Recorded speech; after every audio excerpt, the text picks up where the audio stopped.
ఈరోజు సినీ నటుడు మిత్రుడు తారక రత్న మన మధ్య లేడు. నాకు మంచి మిత్రుడు, ఎప్పుడు అన్నయ్య అని ప్రేమతో పలకరించేవాడు. ఎంతో ఉత్సాహంగా అన్ని కార్యక్రమాల్లో, మా కార్యక్రమాల్లో కూడా పాల్గొనేవాడు.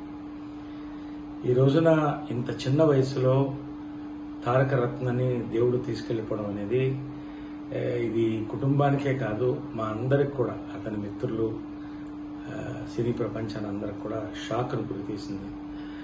ఈ యొక్క నష్టం మా అందరిదని మేము భావిస్తున్నాం, మనందరిదని. ఆ కుటుంబానికి నా ప్రగాఢ సానుభూతులు తెలుసుకుంటున్నాను. నేను ఈ రోజున ఊరు వెళ్ళటంతో నేను కార్యక్రమాల్లో పాల్గొలేకపోతున్నాను. నేను అతన్ని ఎక్కడున్నా స్మరించుకుని తప్పకుండా తర్వాత కుటుంబాన్ని కూడా ఒకసారి కలుస్తాను. ధన్యవాదాలు.